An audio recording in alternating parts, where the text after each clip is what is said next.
Hello student, आप सब कैसे हैं। मुझे आशा है कि आप सब बहुत ही बेहतर होंगे। आपका जो है 10th क्लास का जितना भी मैथ का ऑब्जेक्टिव क्वेश्चन है वो सारे क्वेश्चन आज के इस वीडियो में पूरा कंप्लीट कराएंगे और पूरा चैप्टर का क्लियर कराएंगे। यानी 1 से लेकर 15 तक जितना भी चैप्टर है वो सारे चैप्टर का जो है क्लियर कराएंगे धांसू तरीका से, और आपको मज़ा भी आएगा और इसमें से जो भी पढ़ के जाइएगा वो एग्जाम में आएगा ही आएगा। तो चलिए हम लोग वीडियो को शुरू करते हैं। शुरू करने से पहले यदि आप मेरे चैनल पर नए हैं तो चैनल को सब्सक्राइब जरूर कर लीजिए। चलिए आगे की ओर बढ़ते हैं, अगला क्वेश्चन की ओर बढ़ते हैं। देखिए सारे जो है हम शेड्यूल से दिखा देते हैं आपको। क्वेश्चन 1 से लेके देखिए वास्तविक संख्या, बहुपद, दो चर वाले रैखिक समीकरण, ये सारे सब्जेक्ट जितना भी जो है इसमें ऑब्जेक्टिव क्वेश्चन है टोटल का टोटल कराएंगे। कितना पेज नंबर पर है ये समझिए कि एक बुक के तरह है, पूरा ही अच्छा तरीका से वही क्वेश्चन इसमें डाला गया है जो कि आपके एग्जाम में ज़्यादा से ज़्यादा इंपॉर्टेंट है। तो चलिए पहले जो है चैप्टर, जो आपका पहला चैप्टर होता है वो होता है आपका वास्तविक संख्या। क्या होता है वास्तविक संख्या, इसके पूरे जो है आज हम लोग पूरा का पूरा क्वेश्चन कंप्लीट कर देंगे। ठीक है, अभी तक आप हमारे चैनल को सब्सक्राइब नहीं करिए हैं तो कर लीजिए ना, ठोक दीजिए, साफ बजा दीजिए, क्योंकि घमासान मचाने वाले हैं आप लोग जो है एग्जाम में। इस तरह से क्वेश्चन आपको बताया जाएगा। तो चलिए यहाँ पर सबसे पहला क्वेश्चन जो है आपके स्क्रीन पर आ चुका है। कह रहा है कि किसी धनात्मक पूर्णांक तथा ए तथा बी के लिए ए, बी का मौस, और यहाँ पर फिर कर रहा है कि इसी का लॉस निम्नलिखित में से किसके बराबर होता है। पूरा 15 चैप्टर का बात है बाबू, 15 चैप्टर का आज हमको ऑब्जेक्टिव कराएंगे इसी वीडियो में। ठीक है, तो फटाफट लाइक ठोकते जाइए। चलिए यहाँ पे सबसे पहला क्वेश्चन जो है यहाँ पर है आपका ऑप्शन, इसका क्या होगा। ऑप्शन आपके सामने ए है, बी है और सी है और डी है। इसका सही जवाब जो है आपका कौन सा होगा, सी होगा। ऑप्शन सी ए गुणे बी होता है, क्योंकि लसा और मसा का क्या निकालना है यहाँ पर। देखिए लसा और गुणे मसा होता है, तो इसलिए ए गुणे बी, यानी ए गुणे बी जो है ऑप्शन ए सही है। देखिए थोड़ा हम जल्दी पढ़ाएंगे क्योंकि पूरा आपको चैप्टर कंप्लीट कराना है इसी वीडियो में। ठीक है, चलिए दूसरा क्वेश्चन की ओर चलते हैं। दूसरा क्वेश्चन आपके स्क्रीन पर आ चुका है। दूसरा क्वेश्चन कह रहा है यूक्लिड विभाजन एल्गोरिथम में दो धनात्मक पूर्णांकों के निम्नलिखित में से किसे परिकलित करने का तकनीकी है। यानी यूक्लिड विभाजन के द्वारा जो है कौन सा नियम सबसे अच्छा है। ठीक है, तो यहाँ पर देख लीजिए, एक में है मौसा, 2 में है आपका लसा और 3 में है भागफल और 4 में है यानी डी में है आपका शेषफल। तो सही जवाब आप जब भी यूक्लिड विभाजन एल्गोरिथम का प्रयोग करते हैं तो उसमें यूज करते होंगे आपको मौसा, यानी HCF निकालते हैं, मौसा निकालते हैं। तो इसलिए सही जवाब ऑप्शन जो है, ऑप्शन आपका सही जवाब कौन सा होगा, ए होगा। चलिए अगला क्वेश्चन ध्यान से देखते चलिए बाबू, कम समय में ज़्यादा आपको तैयारी करना है तो फटाफट इस चैनल को सब्सक्राइब कर दिए, दोस्तों के पास शेयर भी कर दीजिए। चलिए तीसरा क्वेश्चन आपके स्क्रीन पर आ चुका है।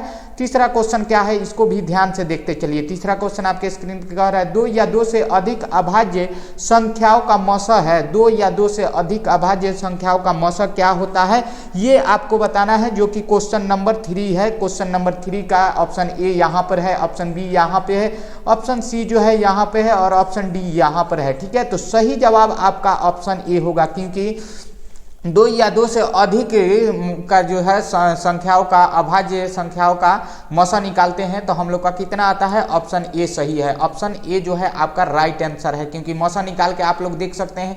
कहिएगा तो हम इसको बना भी देंगे, बना करके तो और 15 चैप्टर एक वीडियो में तब कवर नहीं हो पाएगा। अगर कहिएगा कि सर इसको बना के बताएं तो फिर 15 चैप्टर नहीं कवर हो पाएगा। चलिए अगला क्वेश्चन आपके स्क्रीन पर आ चुका है। अगला क्वेश्चन है आपके स्क्रीन पर 4 नंबर क्वेश्चन। 4 नंबर क्वेश्चन में क्या कह रहा है इसको भी ध्यान से देखना है। क्वेश्चन नंबर 4 क्या कह रहा है, क्वेश्चन नंबर 4 कह रहा है कि निम्नलिखित में से कौन परिमेय संख्या है। कौन परिमेय संख्या है, इसी में आप लोग मिस्टेक करते हैं, अपरिमेय याद रख लेते हैं। तो परिमेय संख्या ढूंढना है तो 16 यहाँ पे जो है थोड़ा रेड कर लेते हैं अपना कलम को। 16 जो यहाँ पे दिख रहा है इसका वर्गमूल कितना होता है, 4। तो ये क्या है, एक परिमेय संख्या है। क्या है, एक परिमेय संख्या है। अगला क्वेश्चन आपके स्क्रीन पर क्वेश्चन नंबर 5 है। क्वेश्चन नंबर 5 को ध्यान से देखिए बाबू, इधर उधर ध्यान भटकाइए मत, नहीं तो आप ही को दिक्कत होगा। कह रहा है रूट अंडर 3 क्या, सॉरी रूट अंडर 2 क्या है। तो रूट अंडर 2 क्या होता है, एक अपरिमेय संख्या होता है। क्या होता है, एक अपरिमेय संख्या होता है। ठीक है, 5 नंबर हो गया। चलिए अगला क्वेश्चन की ओर बढ़ते हैं। अगला क्वेश्चन क्वेश्चन आपके स्क्रीन पर आ चुका है।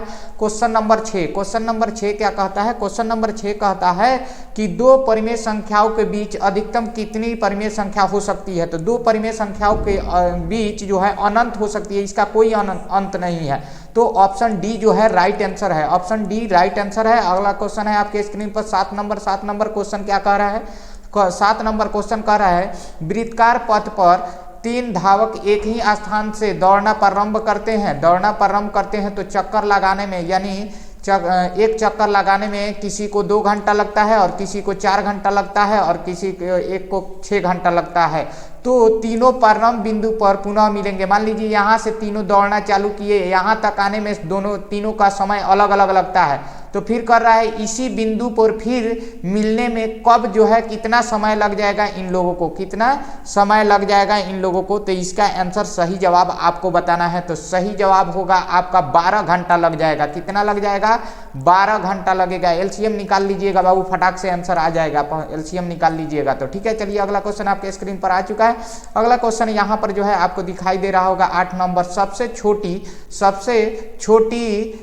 भाज्य संख्या और सबसे छोटी अभाज्य संख्या का मौसा निकालिएगा तो क्या होगा?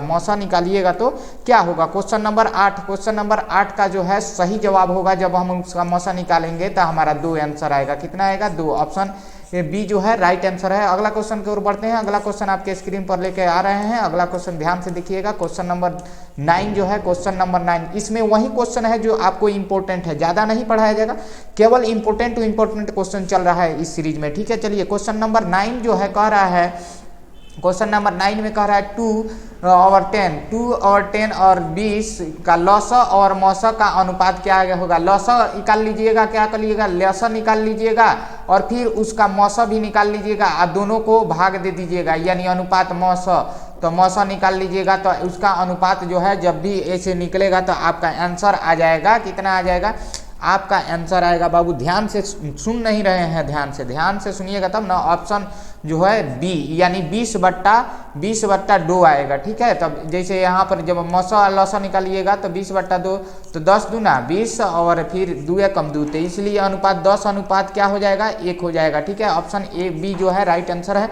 अगला क्वेश्चन की ओर बढ़ते हैं। अगला क्वेश्चन आपके स्क्रीन पर है 10 नंबर क्वेश्चन को ध्यान से देखिए बाबू। क्वेश्चन नंबर 10 ध्यान से देखो बाबू, 10 11 पर मत जाओ, तो नहीं तो अभी और जूम कर दे रहे हैं तो और ज्यादा हो जा रहा है, बड़ा हो जा रहा है, जो कि नहीं हट रहा है। ठीक है, थोड़ा सा हम छोटे ही रखते हैं। चलिए अगला क्वेश्चन की ओर ध्यान दीजिए।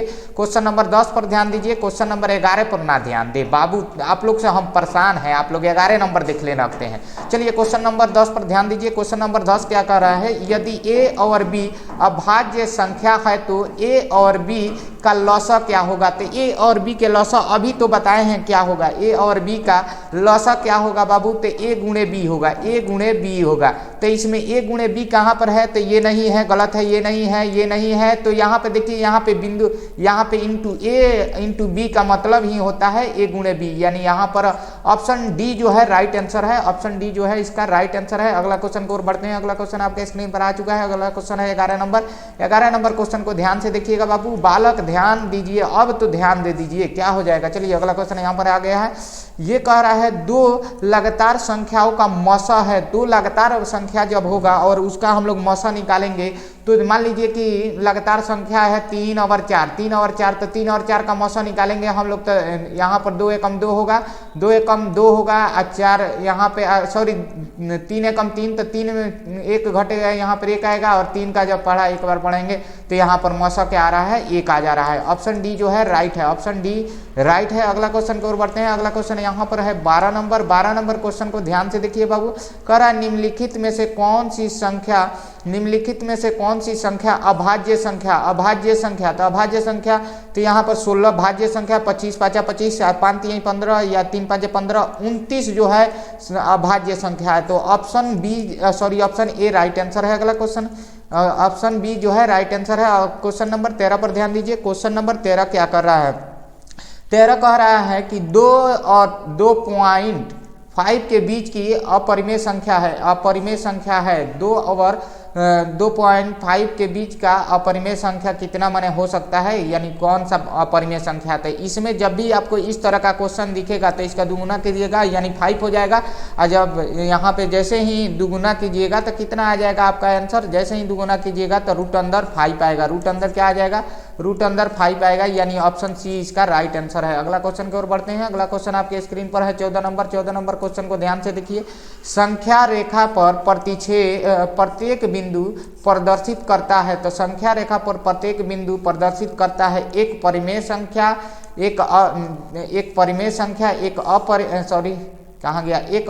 संख्या, एक परिमेय संख्या और एक अपरिमेय संख्या और एक वास्तविक संख्या। तो कौन सा संख्या रेखा पर प्रदर्शित करता है, तो इसका सही जवाब जो है आपका होगा डी, ऑप्शन डी, वास्तविक संख्या, ऑप्शन डी राइट आंसर है। अगला क्वेश्चन की ओर बढ़िए। अगला क्वेश्चन देखिए, कम समय में आपको ज्यादा से ज्यादा कवर कराने की कोशिश किया जा रहा है, ठीक है। चलिए, सबसे छोटी पूर्ण वर्ग संख्या जो 16 और 20 से 16 और 20 यहाँ पर 24 भी दिया, 16, 20 और तथा 24 प्रत्येक से भाज्य हो, क्या हो, भाज्य होना चाहिए। तो भाज्य हो तो वैसी संख्या को हम लोग जब इस तरह सबसे कट जाए, यानी सभी से भाग देने पर वो कट जाए, तो वो संख्या हो सकती है कि आपका क्या हो, वे संख्या आपका सी होगा, ऑप्शन सी राइट आंसर है, यानी 3600 आपका राइट आंसर होगा। अगला क्वेश्चन है आपके स्क्रीन पर है 16 नंबर क्वेश्चन को ध्यान से देखिए। 625 के अभाज्य गुणनखंड में 5 का घात क्या होगा, 5 का घात कितना माने होगा, तो 5 का घात कितना होगा इसे हमें बताना है। तो सटाक से यहाँ पे 625 का क्या लेंगे हम लोग, निकाल लेंगे क्या चीज, लॉस, यानी 5 से निकालेंगे तो 5 एकम 5, 5 दूना 10, 5 25, यानी 125, और फिर 5 से निकालेंगे तो यहाँ पर 25 5 125, और फिर 5 से निकालेंगे तो 5 25, यानी 1 2 3 4, यानी ऑप्शन बी जो है राइट आंसर है। क्योंकि 5 कितना है, 5 की संख्या 4 है, तो इसलिए 5 के पावर कितना आएगा, 5 के घात कितना आएगा, 5 के घात 4 आएगा, 5 के घात 4 आएगा, क्योंकि अधिक 5 के कितना है 4 वो है, तो इसलिए, ठीक है। अगला क्वेश्चन यहाँ पर देख लीजिए। अगला क्वेश्चन है आपके स्क्रीन पर 17 नंबर क्वेश्चन क्या कह रहा है, इसको ध्यान से देखिए, ठीक है। 17 नंबर क्वेश्चन कह रहा है, निम्नलिखित में से कौन सा युग में सह अभाज्य है, सह अभाज्य है, क्या है बाबू, सह अभाज्य है।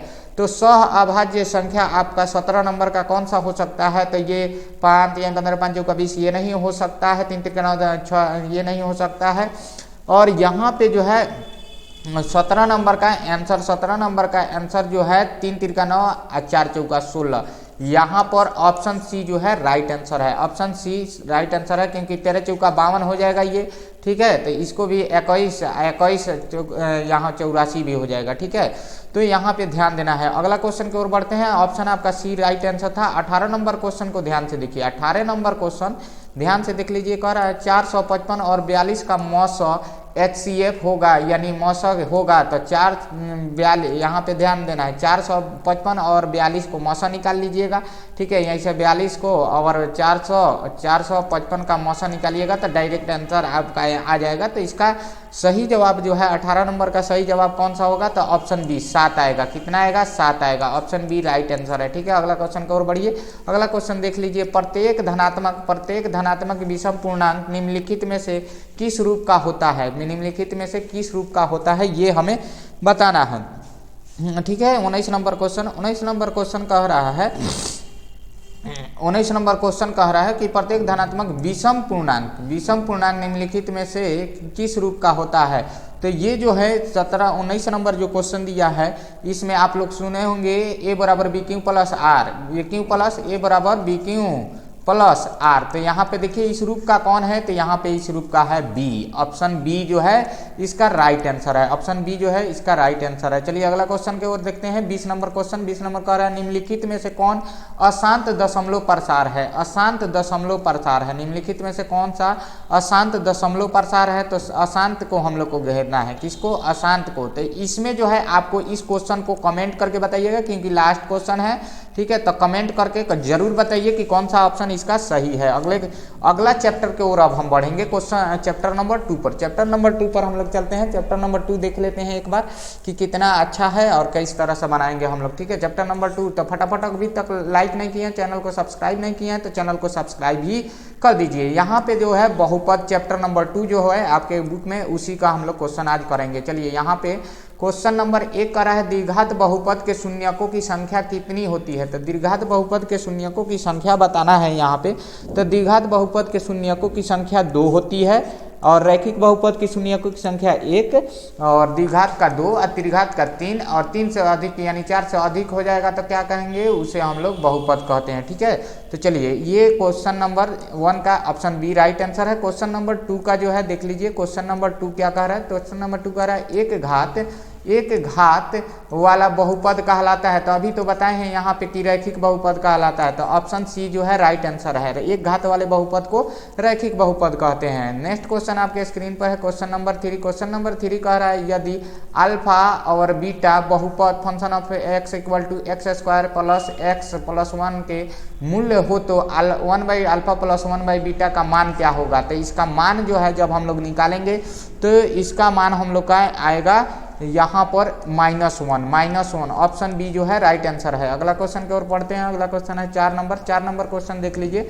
बहुपद p function of x equal to कितना है, x square minus 3x minus 4 का एक शून्यक है। जब हम लोग शून्यक निकालेंगे, फॉर्मूला आप लोग को तो याद ही होगा, तो शून्यक निकालिएगा तो आपका आएगा कितना, आएगा आपका 4। कितना आएगा शून्यक, 4 आएगा। ऑप्शन सी राइट आंसर है। अगला क्वेश्चन चलते हैं। अगला क्वेश्चन आपका यहाँ पर है 5 नंबर क्वेश्चन कह रहा है, किसी द्विघात बहुपद के शून्यक यदि 5 एवं -3 हो तो द्विघात बहुपद होगा। तो द्विघात बहुपद होगा, ध्यान दीजिए यहाँ पर 5 और -3 शून्यक हो तब इसका द्विघात बहुपद क्या होगा, तो इसे हम लोग को खोजना है। तो इसको जब हम लोग सोल्व करेंगे तो हमारा ऑप्शन सी जो है राइट आंसर आएगा। क्या आएगा, राइट आंसर आएगा हम लोग का ऑप्शन सी, ये वाला जो है सही होगा। ठीक है, अगला क्वेश्चन की ओर बढ़ते हैं। Question number 6। क्वेश्चन नंबर 6 में कह रहा है कि क्वेश्चन नंबर 6 में क्या कह रहा है, यदि बहुपद p function of x square minus 2x plus 5 के शून्यक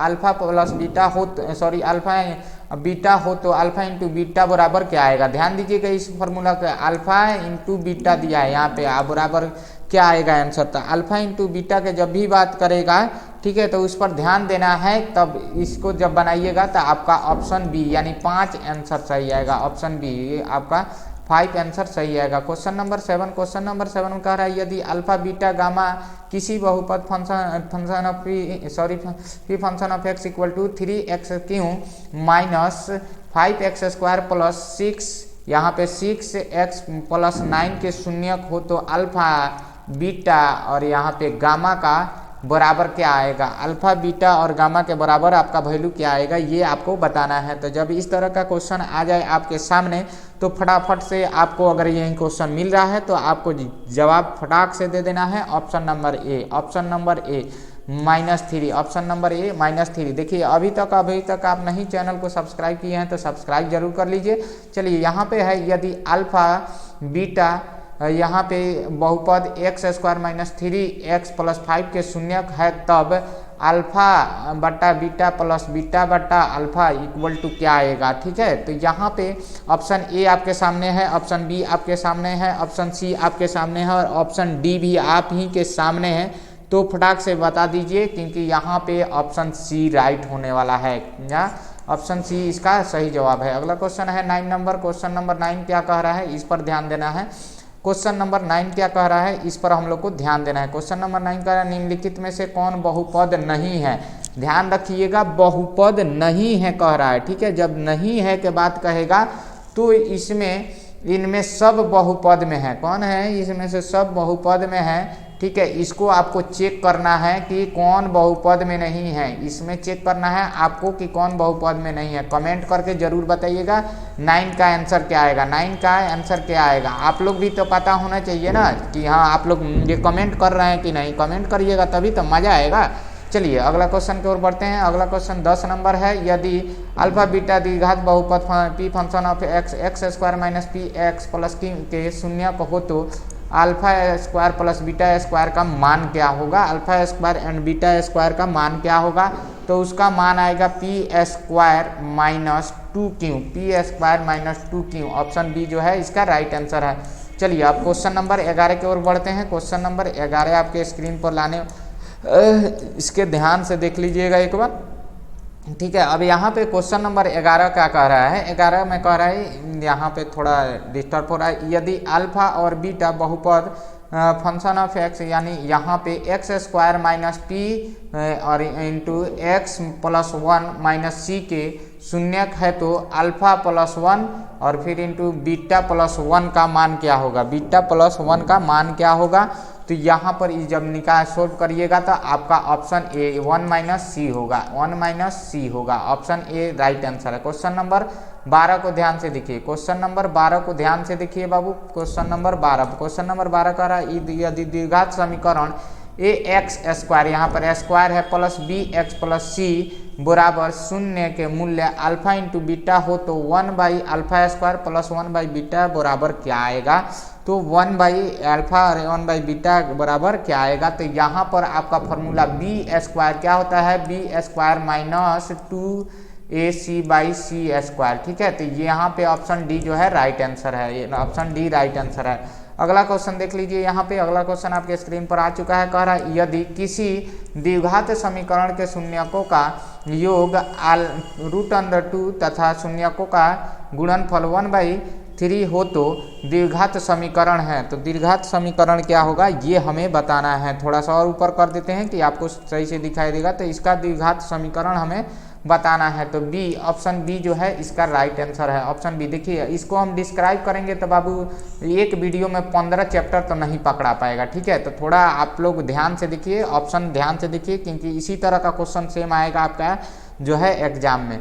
अब क्वेश्चन नंबर हम लोग को आ गया है 14 नहीं बना पाया है ना, ऊपर चला गया ना 14 नंबर। तो 14 नंबर पर ध्यान दीजिए, 14 निम्नलिखित में से किस द्विघात बहुपद के शून्यकों का योग, यानी किस द्विघात बहुपद के शून्यकों का योग -4 तथा गुणनफल कितना है -5 है। तो उसका जो है आंसर इसमें से कौन सा है। ऑप्शन ए बी सी आपके सामने दिया हुआ है, ठीक है, उसको ध्यान से देखना है।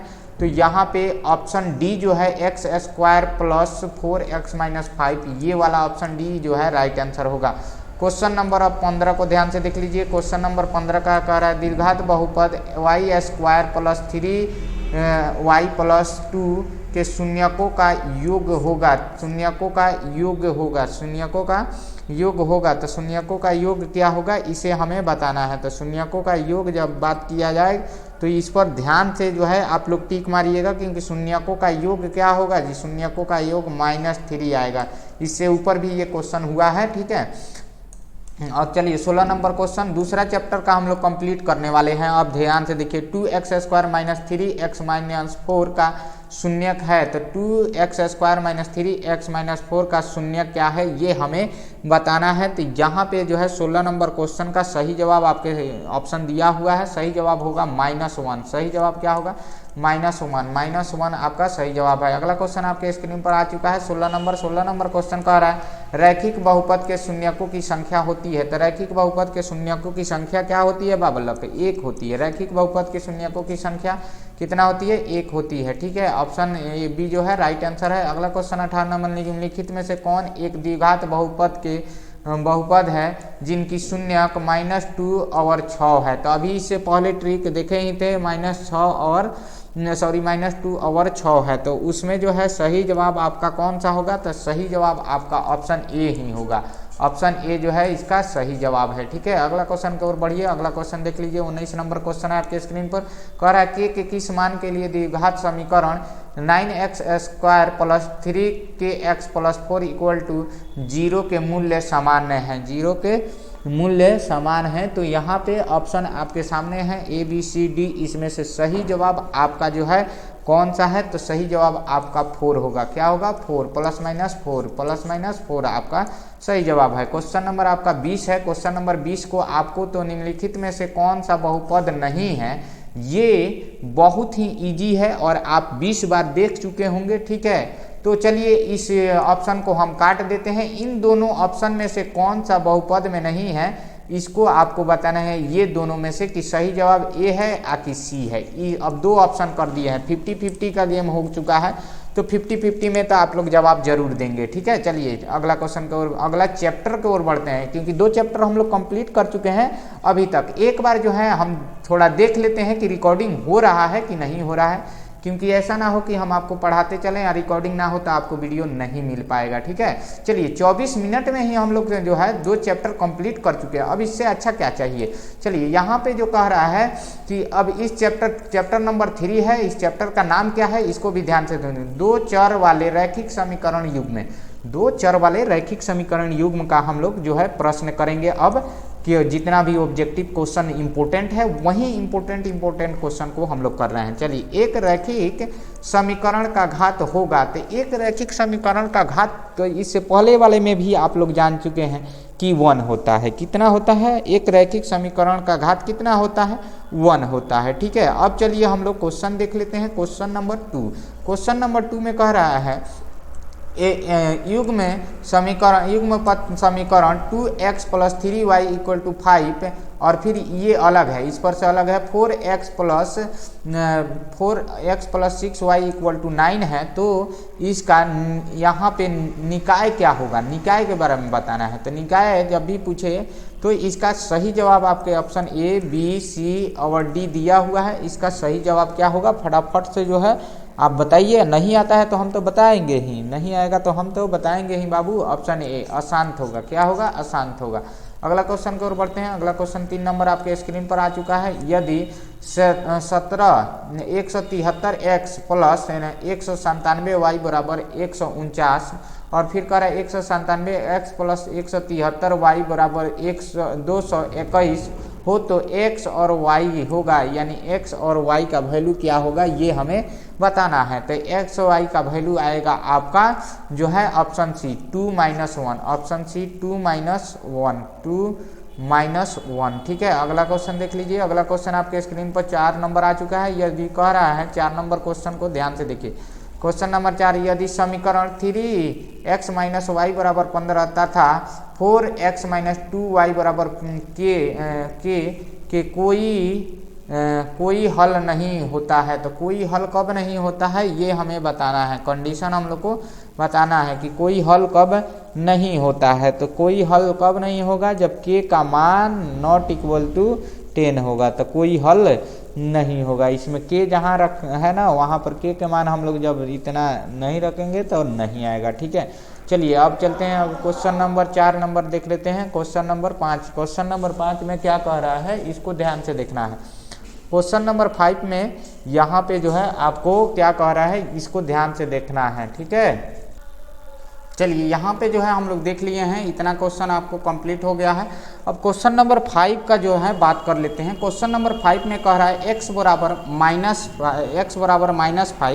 बराबर -5 का आलेख कैसी सरल रेखा होगी, कैसी सरल रेखा होगी। तो कैसी सरल रेखा होगी ये हमें बताना है। तो हमारा जो है 5 नंबर का ऑप्शन ए जो है राइट आंसर होगा। ऑप्शन ए एक्स एक्सिस के समांतर होगी, किसके, एक्स एक्सिस के समांतर होगी। जो रेखा होती है तो -5 यानी x - 5 किधर होता है, इधर ना होता है, तो इसी के समांतर होगी। ठीक है, इसी के समांतर होगी। ठीक है, चलिए अगला क्वेश्चन की ओर बढ़ते हैं। अगला क्वेश्चन 6 नंबर आपके स्क्रीन पर आ चुका है। क्वेश्चन नंबर 6 क्या कह रहा है इसको ध्यान से देखना है।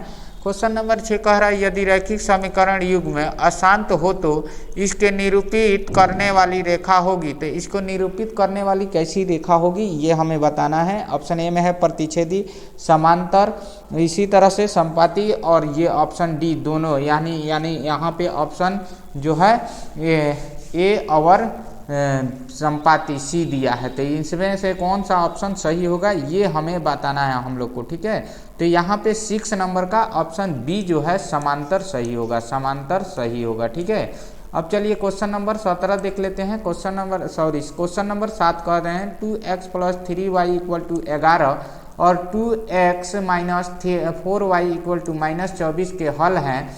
तो इसमें से कौन सा हल सही है, यानी x बराबर 2 और y बराबर 4, या ये वाला सही है, यानी ऑप्शन कौन सा इसमें से राइट है ये हमें बताना है। तो ऑप्शन डी जो है हम लोग का राइट होगा, क्योंकि x का जब वैल्यू निकालेंगे तो -2 आएगा और y का वैल्यू 5 आएगा, -2 और 5 आएगा, तो इसलिए ऑप्शन डी राइट आंसर है इसका। चलिए अगला क्वेश्चन 8 नंबर देख लेते हैं। दो चर में दो रैखिक समीकरण के हल अनंत हो तो उनके आलेख होगा, तो उनके आलेख क्या होगा ये हमें बताना है। उनके आलेख क्या होगा, तो ऑप्शन सी को ध्यान से देखिएगा। दो समांतर रेखाएं होगी, क्या होगी, दो समांतर रेखाएं होगी। क्वेश्चन नंबर अब लोग चलते हैं 9 नंबर पर। क्वेश्चन नंबर 9 पर ध्यान दीजिए। दो चर वाले रैखिक समीकरण का आलेख होगा तो कैसा होगा, तो दो चर वाले रैखिक समीकरण युग्म का जो है आलेख जो है कैसा होता है, तो आलेख होता है हमारा सरल रेखा होता है। क्या होता है, सरल रेखा होता है। चलिए अब क्वेश्चन नंबर 10 की ओर चलते हैं। हर चैप्टर से इंपॉर्टेंट क्वेश्चन ही कराया जा रहा है बाबू, ठीक है। इसको ध्यान से देखिएगा तो बहुत ही फायदा करेगा। कर रैखिक समीकरण युग्म को हल करने की कितनी बीजगणितीय विधि है, तो आप लोग जानते ही हैं कि कितनी बीजगणितीय विधि है। तो बीजगणितीय विधि कितनी है बाबू, तो बीजगणितीय विधि 3 गो है। कई गो है, 3 गो है, ठीक है। अगला क्वेश्चन की ओर बढ़ते हैं। अगला क्वेश्चन आपका 11 नंबर क्वेश्चन है। 11 नंबर क्वेश्चन ध्यान से देखिएगा। अब यहाँ पे 11 नंबर क्वेश्चन आपके स्क्रीन पर आ चुका है। दो चर वाले समीकरण युग्म के लिए निम्नलिखित में से कौन सा कथन असत्य है, तो कौन सा कथन असत्य है, कोई भी हल नहीं हो सकता है, ठीक है। यहाँ पे कह रहा है कि कोई भी हल नहीं हो सकता है, सही बात है। अनगिनत हल हो सकता है, ये भी बात जो है यहाँ पे सत्य कह रहा है। यानी यहाँ पे देखिए कथन असत्य हो जाना चाहिए, ठीक है। कथन असत्य, एक हल होगा आवश्यक है, आवश्यक है, ये जो है आवश्यक बोल रहा है, ये गलत है। एक हल होना आवश्यक है, यही जो है कंडीशन आपको गलत लगेगा, ठीक है। तो 11 का सी जो है आपका राइट आंसर है। अब चलिए क्वेश्चन नंबर 12 देख लेते हैं। क्या देख लेते हैं, 12 थोड़ा सा हम इधर देख लें। क्वेश्चन नंबर 12, अब क्वेश्चन नंबर 12 में जो है हम लोग देखते हैं क्वेश्चन नंबर 12 क्या कह रहा है। यदि समीकरण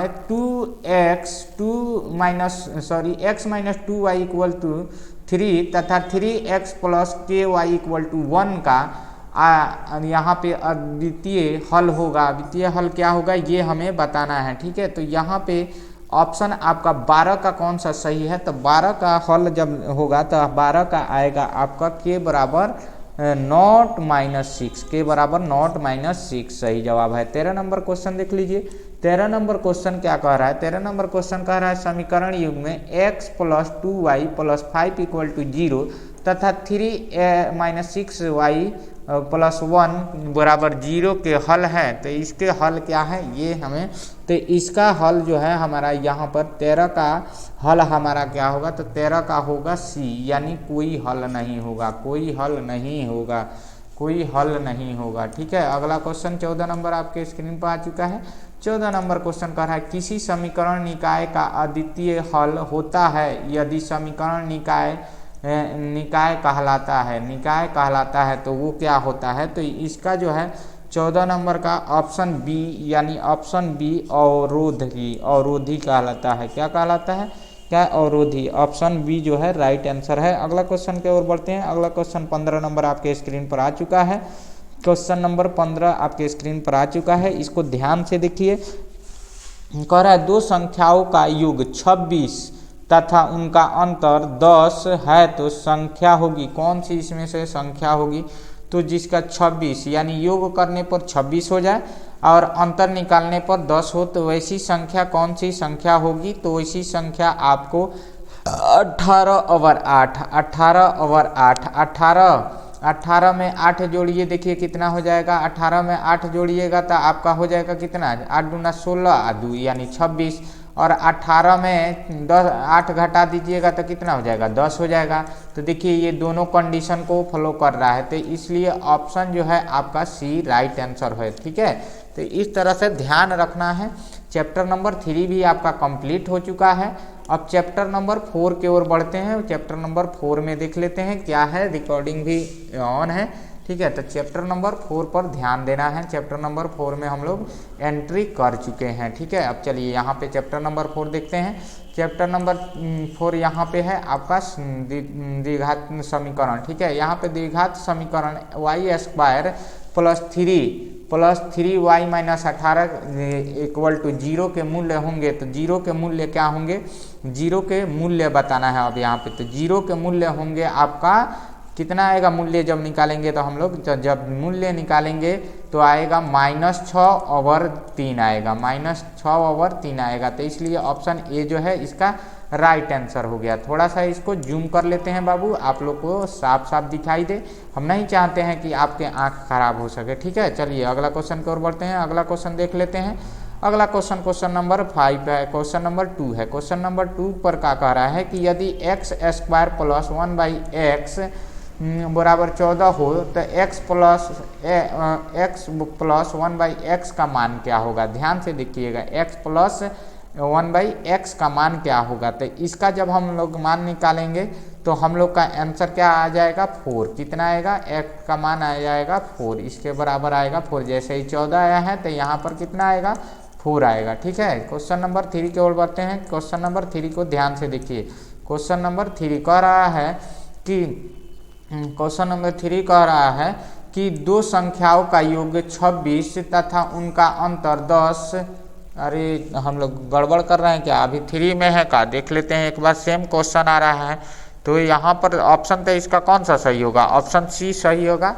क्यों, क्योंकि संख्या 18 में से वही वाला जो पुराने वाला में है, शायद इसमें भी कॉपी हो गया है, ठीक है। चलिए कभी कभी होता है, प्रिंटिंग करने में थोड़ा सा टाइपिंग करने में दिक्कत हो जाती है। चलिए तो इसका भी ऑप्शन सी जो है सही होगा, ऑप्शन सी जो है सही होगा। अगले क्वेश्चन की ओर बढ़ते हैं। अगला क्वेश्चन देख लेते हैं। Question number 4। क्वेश्चन नंबर 4 कह रहा है दीर्घात समीकरण 4x² + 4x + 1 = 0 के मूल्य की प्रकृति होगी। तो प्रकृति क्या होगी ये हमें बताना है। तो प्रकृति वास्तविक और सामान्य होगी। प्रकृति कैसी होगी, वास्तविक और सामान्य होगी। 4 का ऑप्शन बी जो है राइट आंसर है। 5वां नंबर क्वेश्चन आपके स्क्रीन पर आ चुका है। 5वां नंबर क्वेश्चन को ध्यान से देखिए। कह रहा है कि यदि द्विघात समीकरण x² + bx + 3c = 0 के मूल्य बराबर हो तो c का मान होगा। तो c का मान क्या होगा हमें ये बताना है। तो c का मान हमारा होगा कितना, b²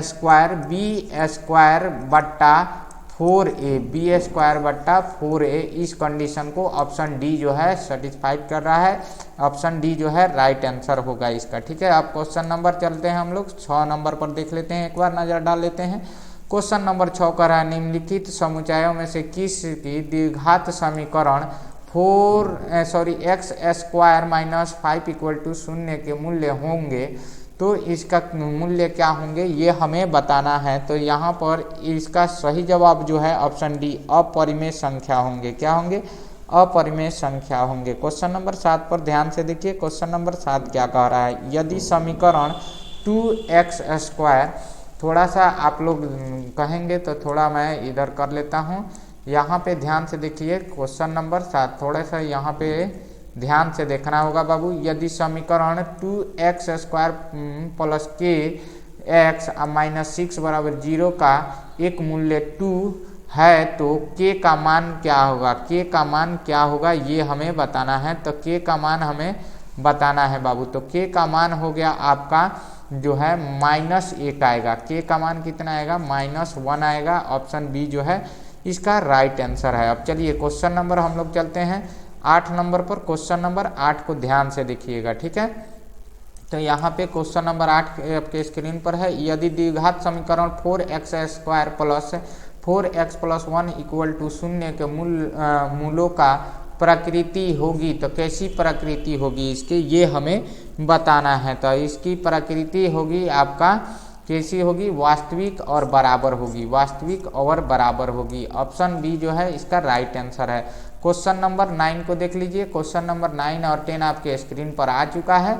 तो यहाँ पे कह रहा है समीकरण 7x² - 12x + यहाँ पर 10 = 0 के मूलों का मूलों का गुणनफल का अनुपात क्या होगा ये हमें बताना है। तो योगों का और यहाँ पे गुणनफल। देखिए यहाँ पे थोड़ा सा मिस प्रिंट हो गया है बाबू, इसमें जो ऑप्शन है वो क्वेश्चन नहीं है, यहाँ पर 18 कर लीजिएगा। कितना 18 करके इसको कमेंट करके बताइए तो कितना आ रहा है, कि इसका कमेंट करके बताइए इसका ऑप्शन कौन सा सही होगा। 18 रखिएगा तो इसमें से सही होगा ऑप्शन। अगर 10 पर बनाइएगा तो इसमें ऑप्शन नहीं होगा, इसमें कोई ऑप्शन नहीं मिलेगा। 10 पर रख के बनाइएगा तो ठीक है, यहाँ पर मिस्टेक हो गया। ठीक है, तो इसको कमेंट करके जरूर बताइएगा। ठीक है, क्वेश्चन नंबर 10 पर कह रहे हैं यदि समीकरण 3x² minus 3x² minus 10kx plus 3 equal to 0 का एक मूल्य 1/3 है तो दूसरा मूल्य होगा, तो दूसरा मूल्य क्या होगा ये हमें बताना है। तो क्वेश्चन नंबर जो है दूसरा मूल्य हम लोग जब निकालेंगे तो आएगा हमारा 3। ठीक है, कितना आएगा 3, तो ऑप्शन डी इसका राइट आंसर है। क्वेश्चन नंबर डी जो है इसका राइट आंसर था। अब चलिए यहाँ पे डी अगला क्वेश्चन देख लेते हैं, 11 नंबर क्वेश्चन। 11 नंबर क्वेश्चन भी आपके स्क्रीन पे आ चुका है। कह रहा है द्विघात समीकरण ax² plus bx plus c ये बराबर 0 और यहाँ पे a बराबर नॉट 0 में x का मान क्या होगा। तो x का मान क्या होगा ये हमें बताना है। तो होता है -b plus minus root under b² minus 4ac बटा 2a होता है। ठीक है, तो इसमें कौन सा है, तो यहाँ पे ऑप्शन सी देखिए इसका कंप्लीट कर रहा है, तो ऑप्शन सी राइट आंसर है इसका। ठीक है, चलिए अगला क्वेश्चन की ओर बढ़ते हैं। क्वेश्चन नंबर 12 को ध्यान से देखिए। क्वेश्चन नंबर 12 आपके स्क्रीन पर है।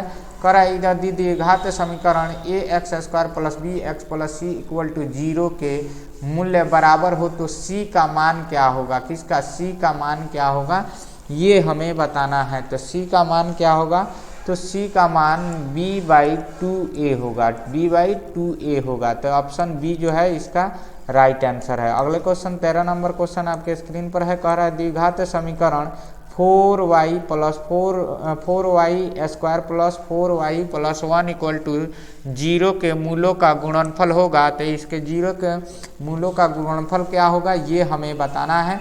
क्वेश्चन नंबर 13 का सही जवाब कितना आएगा, तो 1 आएगा। तो ऑप्शन सी इसका राइट आंसर होगा। अगले क्वेश्चन की ओर बढ़ते हैं। क्वेश्चन नंबर 14 को ध्यान से देखिए बाबू।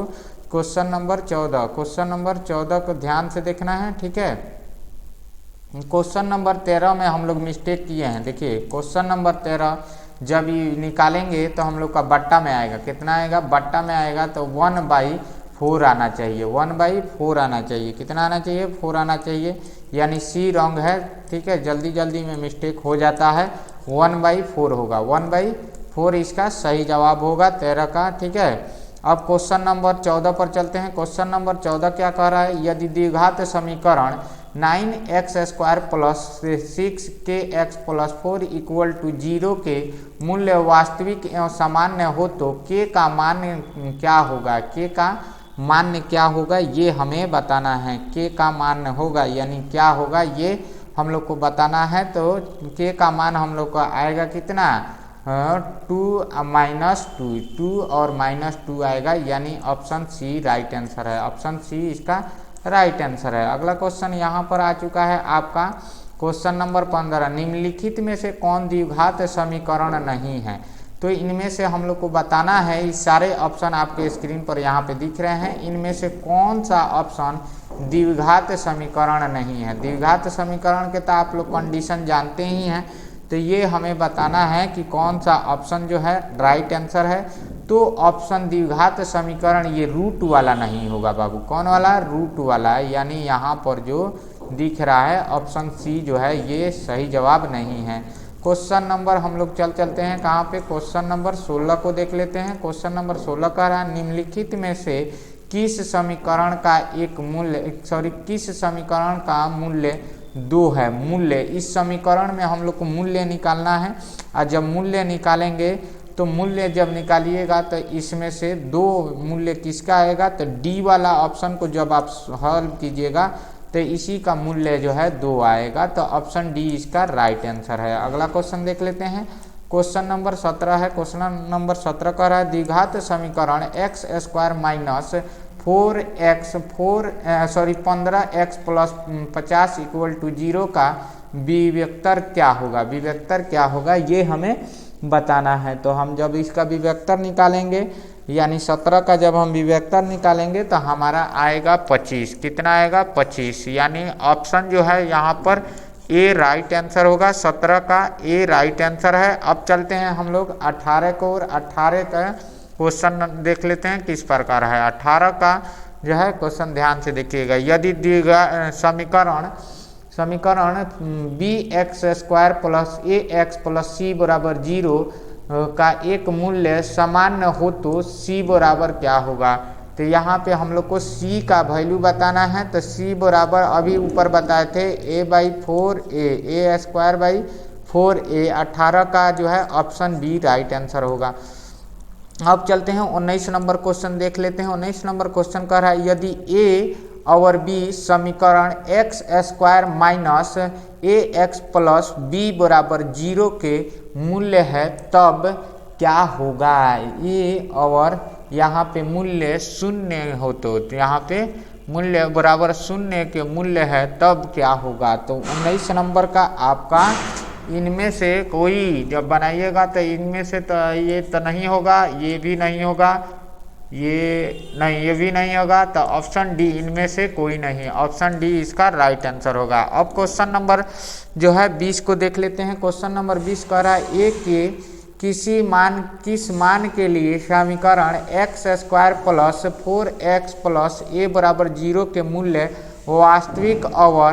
वास्तविक और भिन्न होंगे वह है। तो वह कौन सा संख्या है, इसे जरूर कमेंट करें बाबू सब, इसको कमेंट करके बताइए कौन सा ऑप्शन सही है। अब हम लोग बढ़ेंगे चैप्टर नंबर 5 की ओर, ठीक है। कितना नंबर, चैप्टर नंबर 5 की ओर बढ़ेंगे, तब तक इसको पूछ।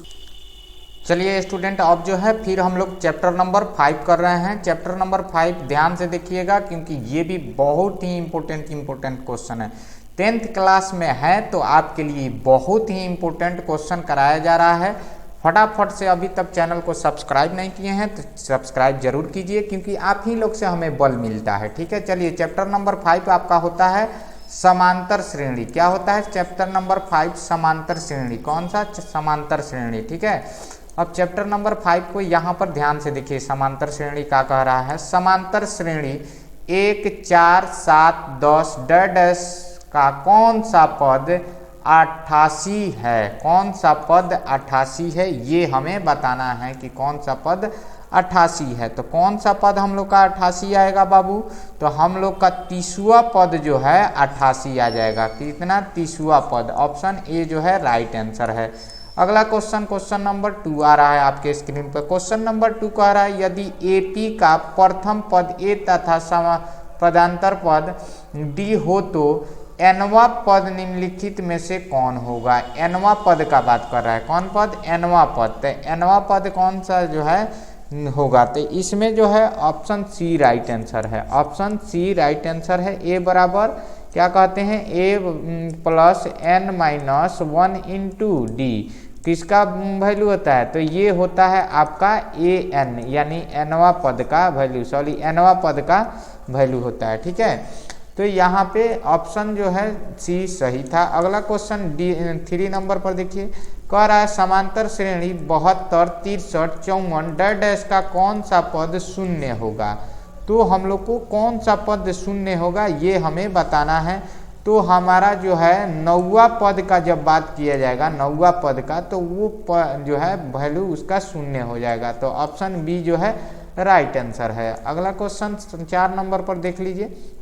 क्वेश्चन नंबर 4 क्या कह रहा है, क्वेश्चन नंबर 4 कह रहा है समांतर श्रेणी -14 और -15, 10, 35 डैश का 10वां पद है। तो डैश का 10वां पद क्या है, 10वां पद जब हम लोग निकालेंगे, तो जब 10वां पद निकालेंगे तो आएगा हमारा 185। कितना आएगा, 185। तो ऑप्शन डी इसका राइट आंसर होगा, ऑप्शन डी इसका राइट आंसर होगा, ठीक है। अब चलते हैं क्वेश्चन नंबर 5 के ओर। क्वेश्चन नंबर 5 क्या कह रहा है, 13 और 19 के बीच समांतर माध्य है। 13 और 19 के बीच समांतर माध्य है, तो कौन सा है समांतर माध्य, यानी बीचों बीच कौन है, तो यहाँ पे बीचों बीच में आएगा हमारा वैल्यू कितना, 16, कितना आएगा 16। तो यहाँ पे ऑप्शन सी सही जवाब है। क्वेश्चन नंबर 6 को ध्यान से देख लीजिए। क्वेश्चन नंबर 6 कह रहा है -1 और 100 तक सभी प्राकृत संख्याओं का योग। तो 1 से 100 तक हम लोग जोड़ेंगे, तो 1 से 100 तक के जोड़ जब हम लोग करेंगे योग, यानी प्राकृत संख्याओं का योग क्या होगा ये हमें बताना है। तो जब इस सबको जोड़ेंगे तो हमारा आ जाएगा 50-50, कितना आएगा 50-50, यानी 5050 आ जाएगा। ऑप्शन ए राइट आंसर है। अगला क्वेश्चन की ओर बढ़ते हैं। अगला क्वेश्चन है प्रथम 200 प्राकृत संख्याओं का योग होगा। प्रथम 200 प्राकृत संख्याओं का योग क्या होगा? तो प्रथम 200 प्राकृत संख्याओं का योग हमें बताना है। तो प्रथम 200 प्राकृत संख्याओं का योग हमारा कितना होता है? देखिए वही चीज है कि 200 प्राकृत संख्याओं का योग, तब 200 प्राकृत संख्याओं का योग जब जोड़ते जोड़ते बाहर जाइएगा ना, ठीक है, तो इसको एक बार देख लीजिए। तो यहाँ पे आएगा 185 या 00, यानी ये वाला सही 18500 सही है। ऑप्शन सी राइट जवाब है। अब सॉरी, ऑप्शन सी नहीं होगा जी, क्यों? क्योंकि हम लोग 200 तक हम लोग करेंगे, तो 200 प्रथम 200 तक जब करेंगे हम लोग का, तो हम लोग का सही जवाब क्या आना चाहिए? हम लोग का 20 आना चाहिए। 20-100 यानी ऑप्शन बी सही होगा। ऑप्शन बी सही होगा। ये थोड़ा मिस्टेक होता है कभी कभी कैलकुलेशन में। चलिए अब जो है यहाँ पे 8 नंबर क्वेश्चन। तो 8 नंबर क्वेश्चन क्या कह रहा है, इसको ध्यान से हमें देखना है। कह रहा है 0 और 50 के बीच विषम संख्याओं की संख्या है। तो इसमें देख लीजिए, तो विषम संख्या कितनी है ये हमें बताना है। तो ऑप्शन बी 25 होगा। ऑप्शन बी 25 होगा सही जवाब। अब जो है 9 नंबर क्वेश्चन को देख लीजिए। समांतर श्रेणी 2, 6, 10, 14 डैश का कौन सा पद 82 है? कौन सा पद 82 है ये हमें बताना है। तो कौन सा पद हमारा 82 होगा? तो हमारा जो है 21वां पद जब निकालेंगे तो हम लोग का 82 हो जाएगा। ऑप्शन सी राइट आंसर है। अगला क्वेश्चन की ओर बढ़ते हैं।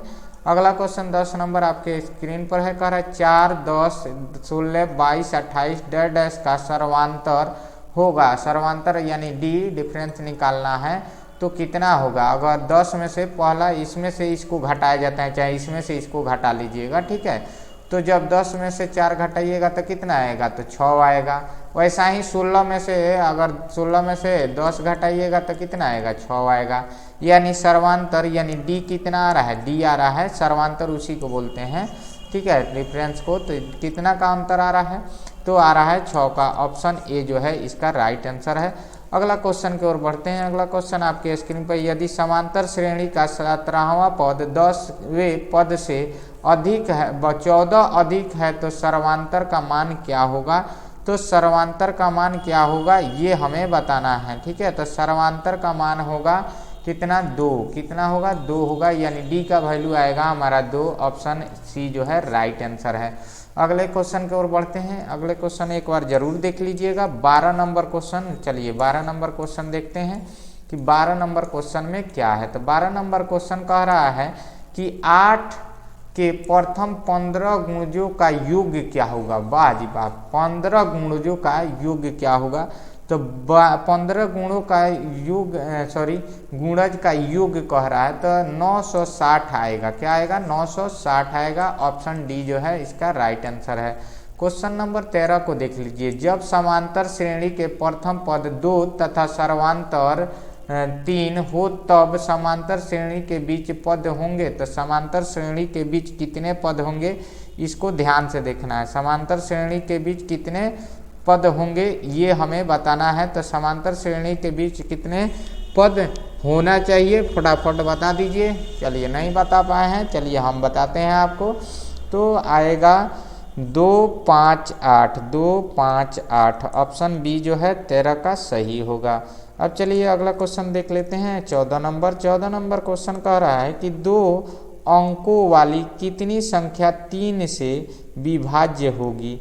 तो 2 अंकों वाली कितनी संख्या, जैसे हम मान लीजिए कि 12 तो 3 से कट जाएगा ना, 15 कट जाएगा, ठीक है, 18 कट जाएगा, हाँ, इसी तरह 21 भी कट जाएगा।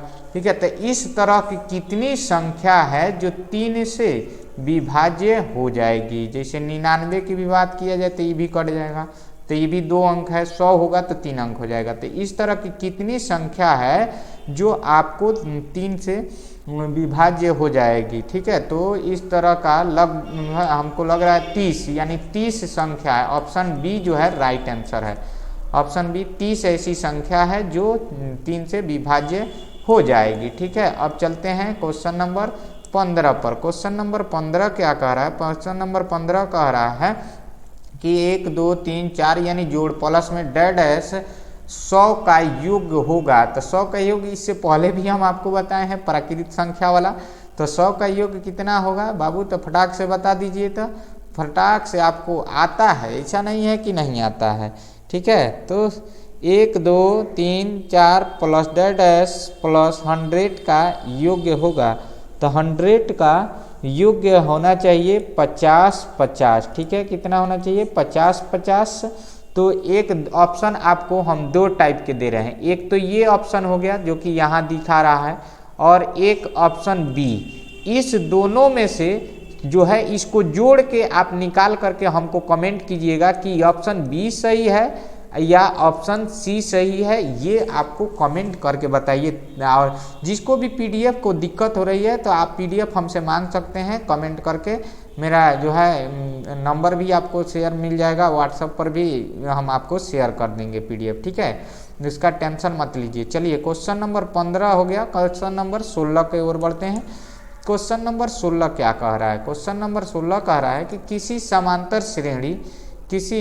समांतर श्रेणी का प्रथम 4 तथा सर्वांतर कितना आ रहा है? -3। इसका 9वां पद क्या होगा? 9वां पद क्या होगा ये हमें बताना है। तो 9वां पद आपका हो जाएगा -20। 9वां पद कितना आ जाएगा? -20। ऑप्शन ए जो है इसका राइट आंसर है। अगला क्वेश्चन 17 नंबर क्वेश्चन है। 17 नंबर क्वेश्चन ध्यान से देखिएगा। निम्नलिखित में से कौन समांतर श्रेणी में है? तो समांतर श्रेणी में कौन होता है जिसका डिफरेंस यानी डी का होता है? सामान्य होता है। डी हमेशा सामान्य, डिफरेंस यानी अंतर सामान्य हो। तो 2 4 8, इसमें तो गड़बड़ है। तो 1 का 2 जोड़ेंगे 3, 3 में फिर 2 जोड़ेंगे 9 नहीं आएगा।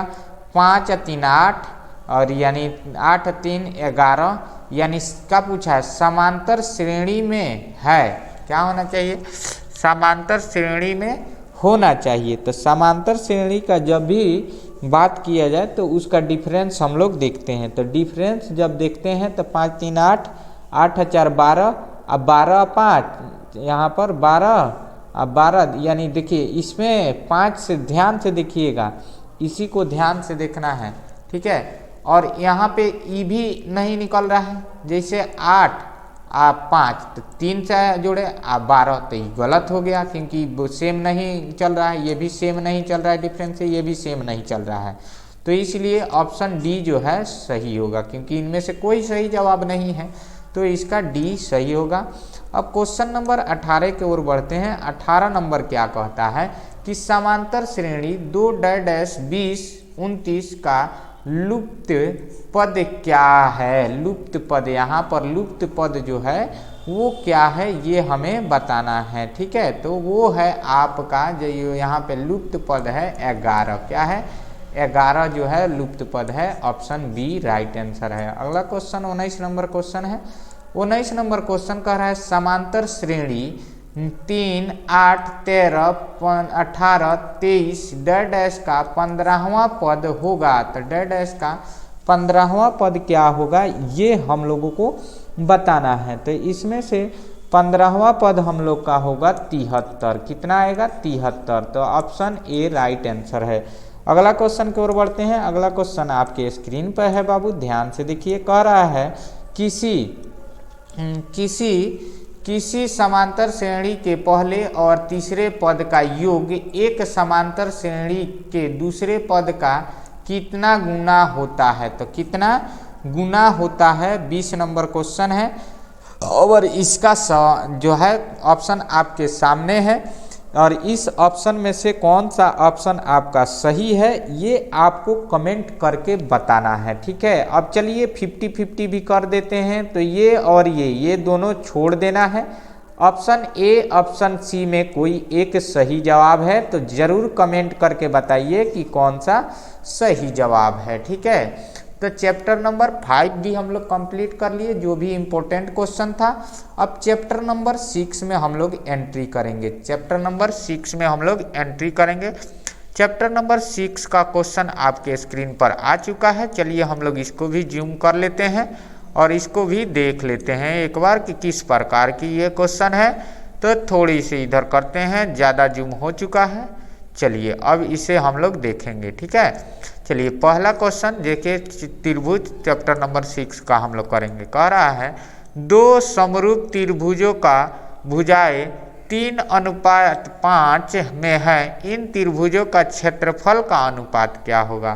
तो क्षेत्रफल का अनुपात 9:25 आएगा, 9:25 आएगा। ऑप्शन ए राइट आंसर है, ऑप्शन ए जो है इसका राइट आंसर है। अगले क्वेश्चन देख लीजिए, अगला क्वेश्चन आपके स्क्रीन पर आने वाला है, इसको भी ध्यान से देख लीजिए एक बार, ठीक है। चलिए क्वेश्चन नंबर 2 अब हम लोग देख लेते हैं, ठीक है। क्वेश्चन नंबर 2 आपके स्क्रीन पर आ चुका है, ध्यान से देखिएगा बाबू, इसमें थोड़ा सा डिफिकल्ट होता है देखने। त्रिभुज DEFA तथा त्रिभुज PQR में दिए हैं कि कोण D बराबर कोण Q तथा कोण R बराबर कोण E हो, तो निम्नलिखित में से कौन सही है, ठीक है। आपको इस तरह का त्रिभुज जो है बना लेना है, एक ये त्रिभुज बना लेना है और एक ये बना लेना है, और इन दोनों में से आपको जो है देखना है कि निम्नलिखित में से कौन सा सही है। माने इस कंडीशन को देखना है और बताना है कि कंडीशन कौन सा सही है। तो कंडीशन का जब बात किया जाएगा तो कंडीशन आपका जो है सी सही होगा, कोण F बराबर कोण P होगा। दो त्रिभुज आप बना के एक बार जरूर देखिएगा, ठीक है। त्रिभुज ABC तथा त्रिभुज DEF में यहाँ पर AB/DE बराबर BC/DF, ये दोनों त्रिभुज समरूप होंगे यदि उनका कौन सा एंगल बराबर होगा, ठीक है। तो कौन सा इसमें से कंडीशन सत्य है, तो इसमें से कंडीशन कोण B बराबर कोण E जो है सही होगा। तो ऑप्शन बी इसका राइट आंसर है। अब चलिए क्वेश्चन नंबर 4 देख लेते हैं। कह रहा है त्रिभुज ABC में कह रहा है DE समांतर है किसका, तो यहाँ पे DE समांतर है BC का, तब AD/DB बराबर 3/5 यदि, तो AC बराबर 5.6 सेंटीमीटर, तो AE बराबर क्या होगा। तब AE का वैल्यू हमें बताना है, तो AE का वैल्यू हमारा हो जाएगा 2:1 सेंटीमीटर। तो ऑप्शन जो है डी राइट आंसर है। अगला क्वेश्चन देख लीजिए, क्वेश्चन नंबर 5 आपके स्क्रीन पर आ चुका है। क्वेश्चन नंबर 5 में कह रहा है किसी त्रिभुज के तीनों ऊंचाई के मिलान बिंदु को कहा जाता है। तो क्या कहा जाता है, तीनों ऊंचाई बिंदु के मिलान को हम लोग क्या कहते हैं ये बताना है। तो उसे हम लोग कहते हैं अंतः केंद्र। कौन कहते हैं, अंतः केंद्र। ऑप्शन ए इसका राइट आंसर है। अब क्वेश्चन नंबर 6 पर चलते हैं। क्वेश्चन नंबर 6 कह रहा है किसी त्रिभुज ABC में कोण A बराबर 90 डिग्री, BC बराबर 13 सेंटीमीटर, AB बराबर 12 सेंटीमीटर हो, तो निम्नलिखित में से AC का मान क्या होगा ये हमें बताना है। तो निम्नलिखित में से AC का मान क्या होगा, तो AC का मान होगा आपका 5 सेंटीमीटर। कितना होगा, 5 सेंटीमीटर।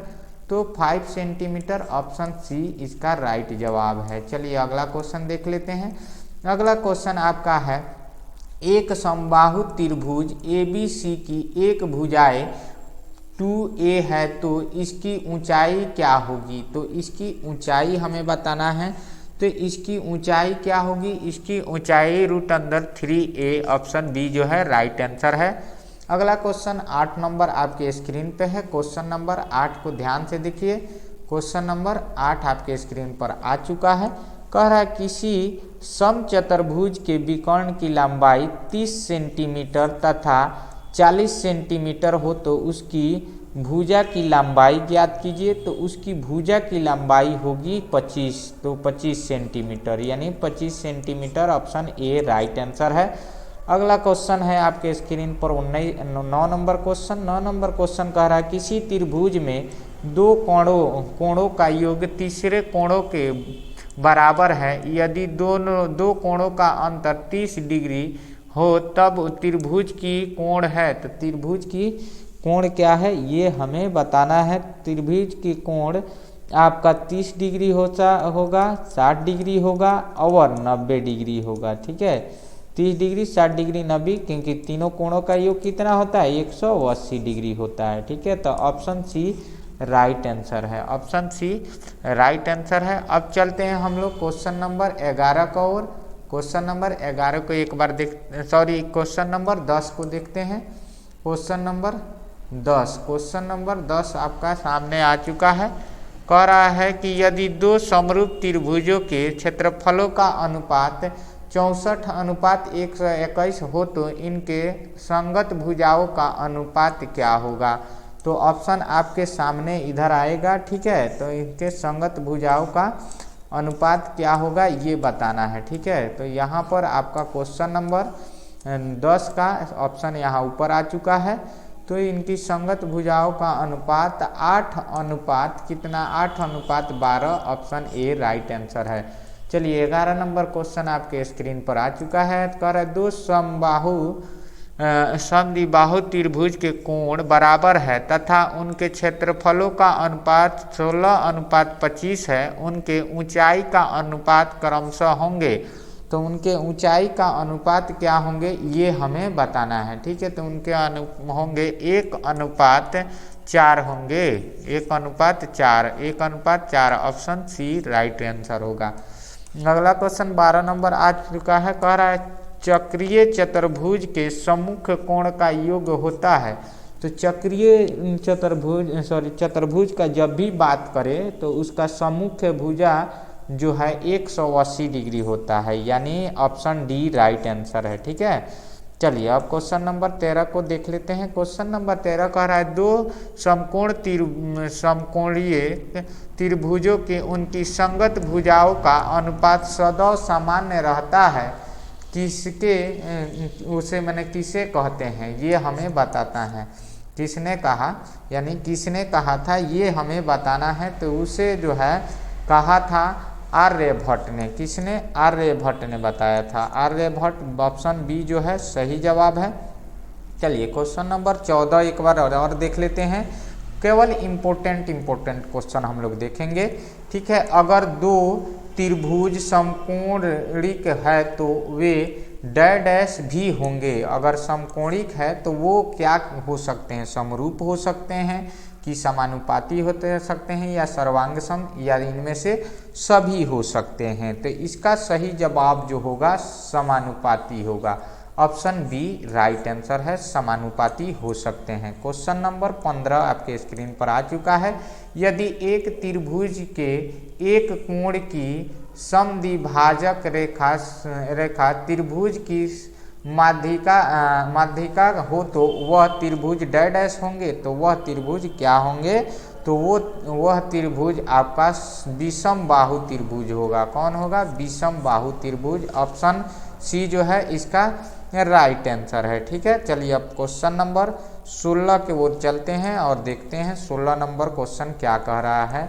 कह रहा है कि त्रिभुज ABC में कोण C 90 डिग्री, AB बराबर 10 सेंटीमीटर, BC बराबर 8 सेंटीमीटर हो तो AC का वैल्यू कितना आएगा? तो आप पाइथागोरस से भी निकाल सकते हैं या एंगल से भी निकाल सकते हैं, क्योंकि इसमें दो भुजा का माप दिया हुआ है। ठीक है, तो इसलिए 16 का सही जवाब जो है 16 का सही जवाब 12 सेंटीमीटर आएगा। क्या आएगा?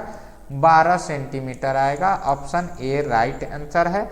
अब चलते हैं क्वेश्चन नंबर 17 देखते हैं। क्वेश्चन नंबर 17 कह रहा है यदि त्रिभुज ए बी सी यहाँ पे सर्वांगसम है किसके, त्रिभुज डी ई एफ हो तो त्रिभुज डी ई एफ हो तो कोण ए बराबर कोण ई होंगे, या कोण बी बराबर कोण सी बराबर कोण ई, या कोण बी बराबर कोण ई कोण एफ, और कोण डी बराबर कोण ए होंगे। ठीक है, तो इसका सही जवाब बताना है।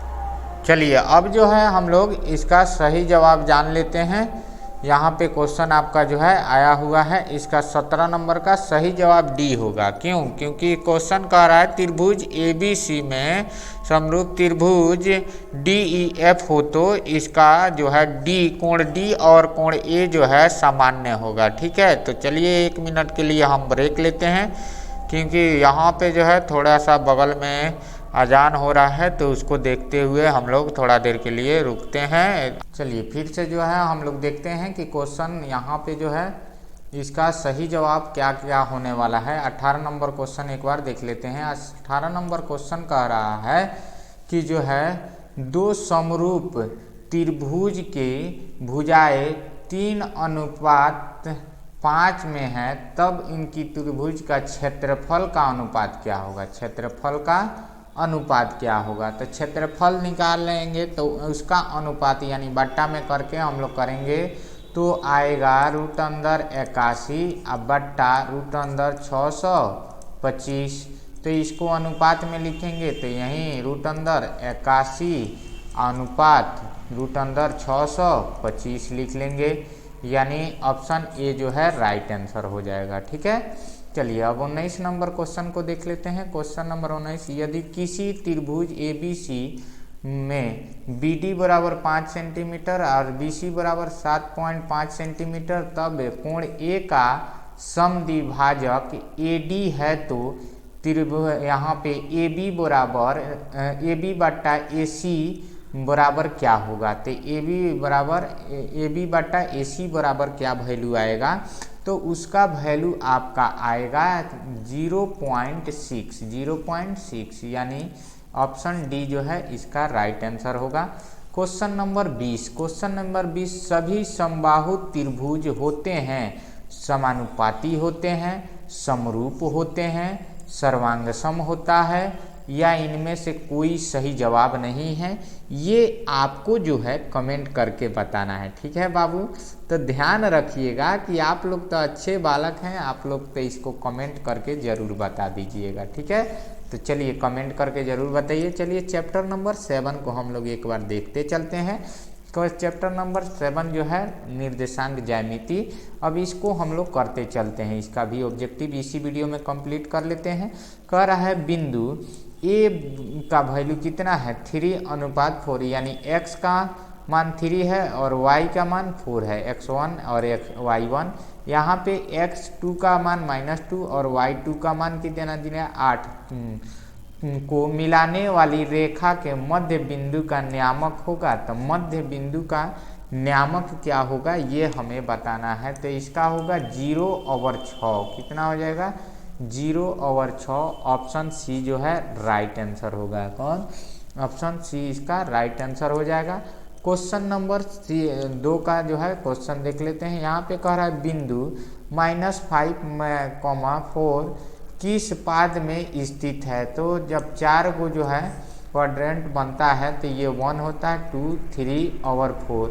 इसमें सारे प्लस में होता है, इसमें x का वैल्यू है और ये माइनस में होता है, लेकिन x का वैल्यू है इधर प्लस होता है, ये y का वैल्यू इधर प्लस में आता है और इधर माइनस में आता है। ठीक है, एक y का वैल्यू माइनस में आता है।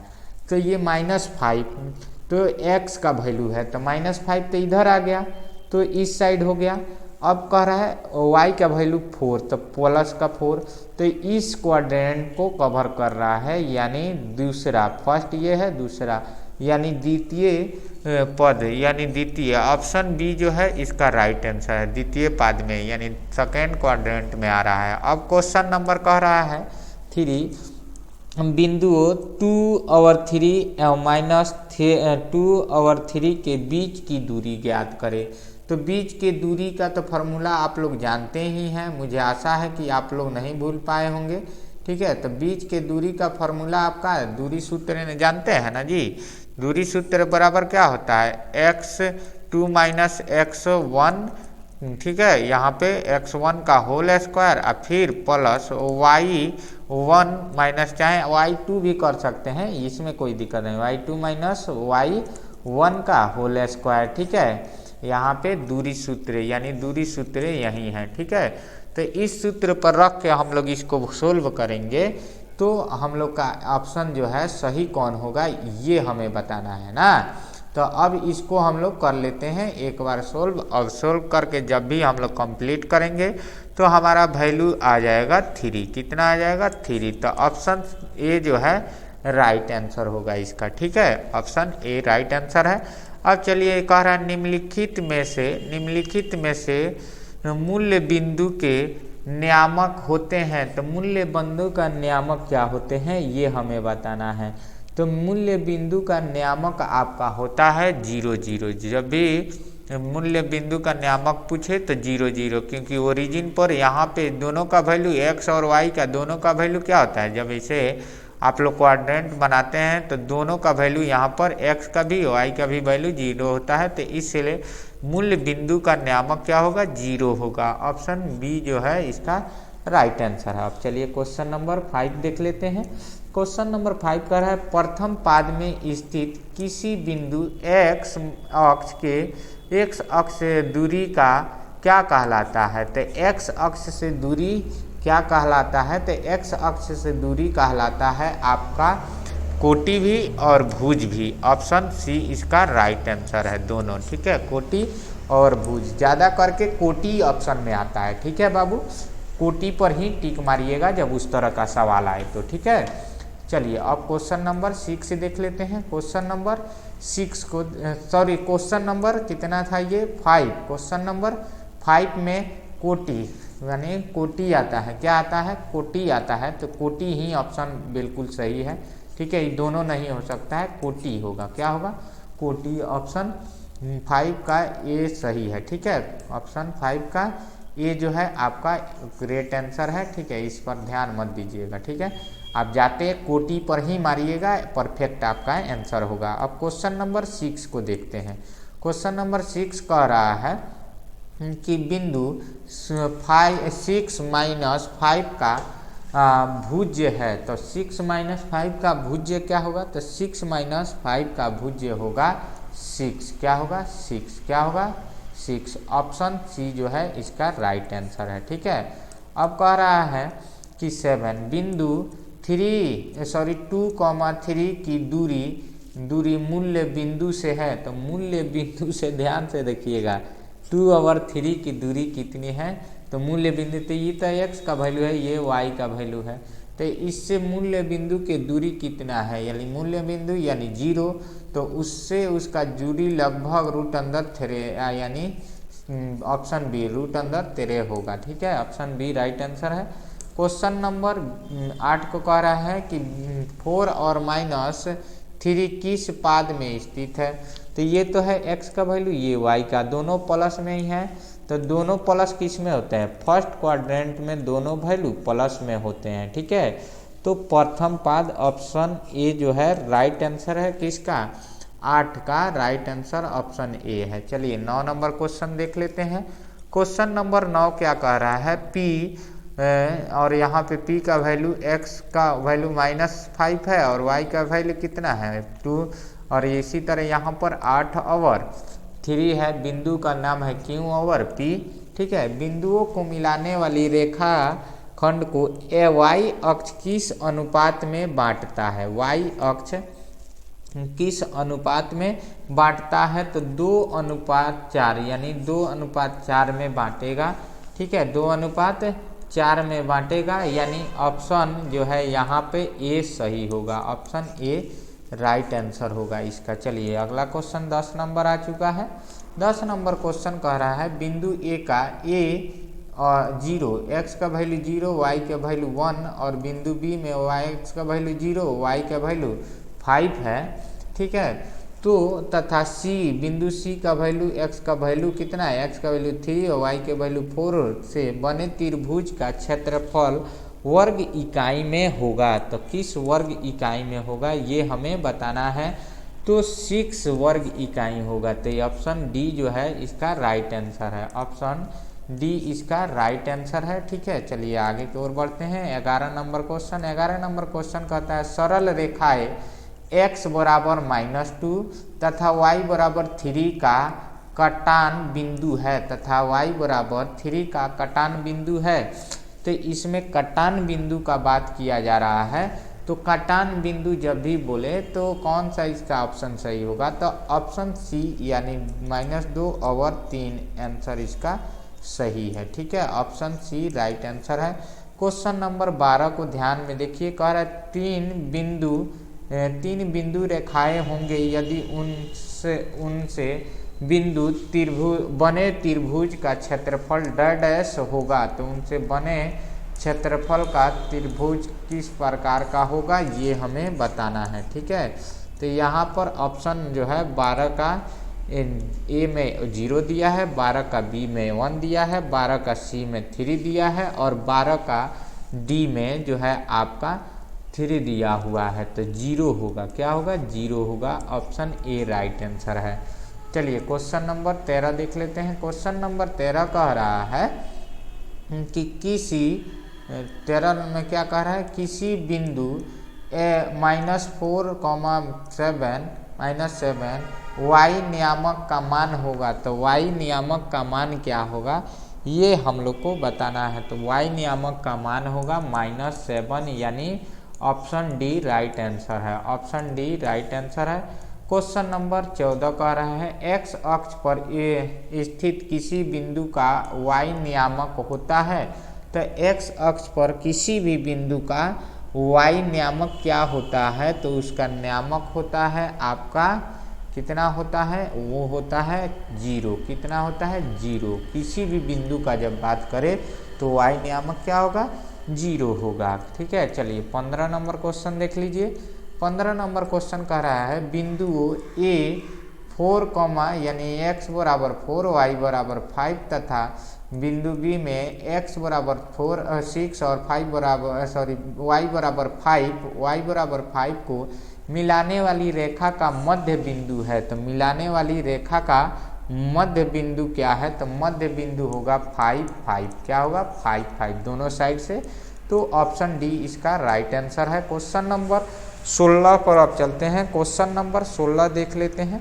क्वेश्चन नंबर 16 कह रहा है रेखाखंड AB का मध्य बिंदु जो है 2 और 4 और फिर कह रहा है और 1 के बराबर 5 और 7 हो तो B का निर्देशांक ज्ञात कीजिए। इसको B मान लीजिए। तो कह रहा है B का निर्देशांक ज्ञात करना है। क्या करना है? तो B का निर्देशांक ज्ञात करना है। तो निर्देशांक ज्ञात करने के लिए जब कहेगा तो हमारा आएगा -1 ठीक है, -1/1 आएगा। ऑप्शन इसमें ए जो है करेक्ट है। ऑप्शन ए राइट है। अब चलिए 17 नंबर क्वेश्चन क्या कह रहा है? 17 नंबर क्वेश्चन है कौन सा बिंदु मूल बिंदु से 13 इकाई की दूरी पर है? कितना? 13 इकाई की दूरी पर है। तो 13 इकाई के दूरी पर होगा -12/5 -12/5 यानी -12,5। ऑप्शन सी इसका राइट आंसर है। ठीक है, चलिए अब आगे बढ़ते हैं। 18 नंबर क्वेश्चन की ओर चलते हैं। कह रहा है के का मान ज्ञात करें यदि बिंदु ए बराबर 1 यहाँ पर दिया है, मैं x का वैल्यू 2 3 y का वैल्यू और बिंदु B पर x का वैल्यू 4 और y का वैल्यू कितना है? k। यानी आपको यहाँ पे c का वैल्यू, तो यहाँ k का मान बताना है। किसका मान निकालना है? तो k का मान निकालना है। तो k का मान हम लोग जब निकालेंगे तो हमारा आंसर आएगा आपका 0। कितना आएगा? 0 यानी k बराबर आएगा 0। ऑप्शन डी इसका राइट आंसर होगा। ऑप्शन डी इसका राइट आंसर होगा। क्वेश्चन नंबर 19 जो है हम लोग देख लेते हैं। बिंदु 4,7 और 3,1 के बीच की दूरी होगी। 3,1 के बीच की दूरी होगी। तो यहाँ पे बीच की दूरी क्या होगी? तो बीच की दूरी होगी √37 इकाई होगी। ठीक है, इकाई होगी। तो यहाँ पे ये ऑप्शन जो है कौन सा सही है, 37 यानी डी सही है। ठीक है, अगला क्वेश्चन 20 नंबर देख लीजिए। 20 नंबर क्वेश्चन कह रहा है कि जो है दो अक्षों के प्रतिच्छेदी बिंदु को कहते हैं, क्या कहते हैं, मूल बिंदु कहते हैं, निर्देशांक कहते हैं, या निर्देशांक अक्ष कहते हैं, या सभी कहते हैं। तो इसको जरूर कमेंट करके बताइए कि इसमें से सही जवाब कौन सा है। तो आपको चलिए 50-50 का चांस भी दे दिया जाता है। ए और बी में बताना है कि कौन सा ऑप्शन सही है। इस दोनों में से एक ऑप्शन सही है। ठीक है, तो चलिए आज के वीडियो में बस इतना ही रहने देते हैं। अगले वीडियो में पूरा आपका जो है मैथ कंप्लीट कर दिया जाएगा। ठीक है, थोड़ा सा हमको दिक्कत हो रहा है, लैपटॉप कभी कभी फंस जा रहा है और वीडियो जो है ऐड करने में लंबा हो गया है वीडियो, तो थोड़ा दिक्कत होगा। ठीक है, तो इसलिए हम चाहेंगे कि अब हमें दीजिए विदा। अब हम जो है इस वीडियो को ख़त्म करते हैं और नेक्स्ट वीडियो के लिए हमारे चैनल को सब्सक्राइब कर लीजिए, क्योंकि सारे इम्पोर्टेंट क्वेश्चन आपको ये हमारे चैनल के माध्यम से मिलता रहेगा जो कि एग्ज़ाम में आता है। चलिए, वीडियो देखने के लिए धन्यवाद।